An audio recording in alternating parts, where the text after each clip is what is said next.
Hello everyone and welcome back to some new Super Mario Bros. U, where today we're going to be taking another look at Nathaniel Bandy and NicoBBQ's challenge of beating the game without touching the ground. In this episode we're going to be tackling 7 Ghost House, which seemed impossible. You had to touch the ground in order to progress, right? Well, what is the route? That is a pretty difficult question for this level.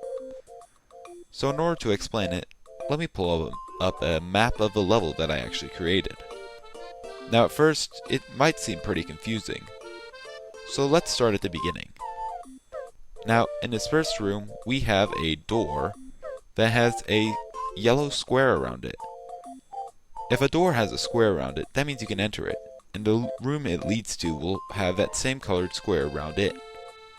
And if this door leads to a room that is a part of a twice, then the door you exit out of will have a circle with the same color around it.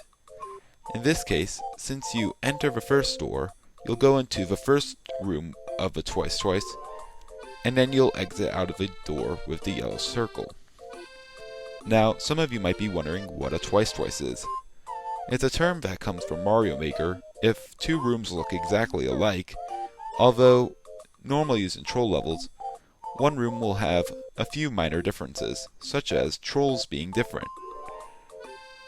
So, while one room may have a fish in a block, the next might have a Monty Mole, or a power-up to help you proceed. This was actually used in New Super Mario Bros. U. In particular, this level. And that leads there to actually be 3 variations of this first room. But now that we're here, you can see that we have a hidden door behind a wall that has a red square around it.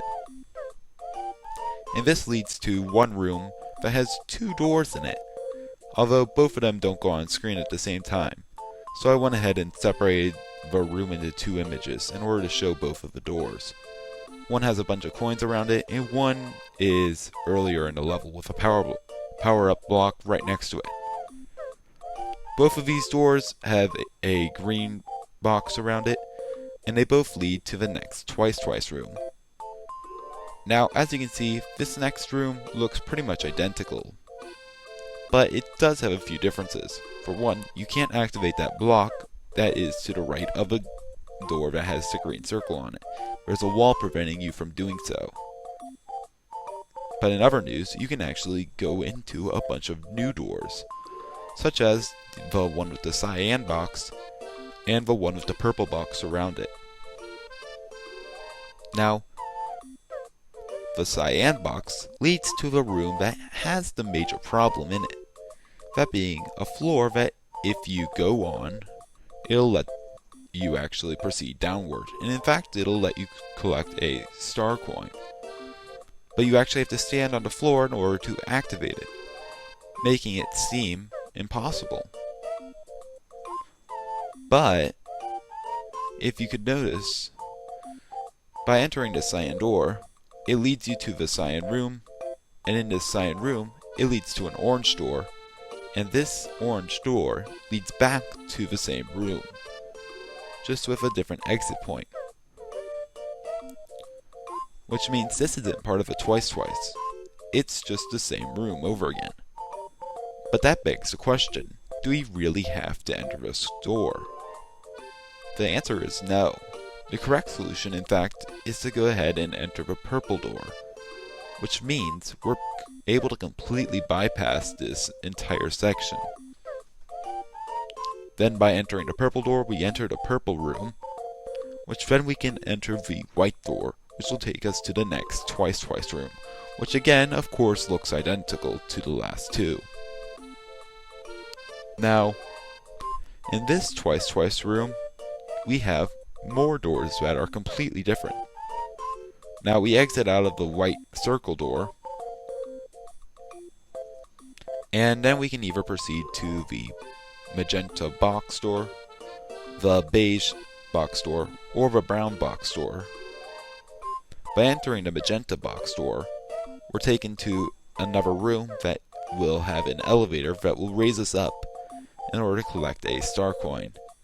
This room then leads to the blue door, or the sky blue door, that will lead right back to where you started in the last room, coming out of the same door that you entered. Now, what about the beige door? Well, this beige door leads to another one of those rotating cube little sections, and that might be difficult, but it ends up leading to a light magenta room, which then goes ahead and leads to the light magenta room, which is actually the flag for the normal exit, that is. But what about the brown door? Well, that leads to the brown room, which is actually surprisingly easy, but it also provides a star coin as well as the secret exit, that being the red door leading to the red room. But with that begs the question, is this level possible without touching the ground? So let's think about a route. For our route, we're going to be going through the yellow door, then to the red door, then to the green door, then we're going to be heading to the purple door, then to the white door, then to the brown door, and then we're going to be heading to the red, or the dark red door, and then we're going to be heading to the secret exit. With that out of the way, let's go. Here we finally are at the ghost house. And some of you might be wondering why I'm playing as Mini Mario instead of Flying Squirrel Mario. And that's for a very simple reason. Mario's floaty jump when he's Mini Mario is really useful in a few spaces. In particular, right after the first Twice room. Because this room is a spinning cube, and we want to be able to get off the ground as fast as possible. So being able to place a block directly under Mario is a lot easier when he has a floatier jump. But with that out of the way, we can go ahead and make our way through the room, as the beginning is probably the hardest part. We can make our way over to the door, and some of you might be wondering, well, you're standing on the ground door to enter doors. But according to NicoBBQ and Nathaniel Bandy's rule set, entering doors and pipes, you are allowed to stand on the ground to actually enter them. But with that, we can proceed our way up, and actually making our way through semi-solids is pretty difficult, because we have to be wary not to be too high up. Otherwise, when we jump to actually get on a boost block to jump up, we might actually jump onto semi-solid, which would not be allowed. Here, all we have to do is just make our way through the pole room, and it's not too terribly difficult, but we have to be careful of the falling blocks. And here we are at the third Twice room, and I feel like doing a huge leap of faith because it's actually a lot easier this way. At least I've had more success doing it this way because you're able to keep more momentum. But with that, we can make our way all the way over here and into the next little secret room. That being to get to the secret exit. And this room looks kind of scary. It's not. This is probably the easiest room of them all, as it's a vertical area, and you have a very very slowly falling character, making this room a cakewalk. And with that would be 7 Ghost House without touching the ground. Just have to jump over a few blocks. And there is the secret exit. And there we go.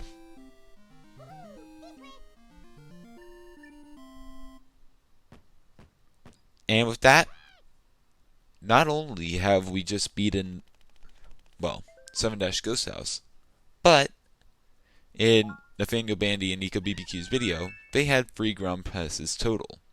Now, one of those was from 1-2, one of those was from 5 Ghost House, taking the normal route, and then one of them was from 7 Ghost House.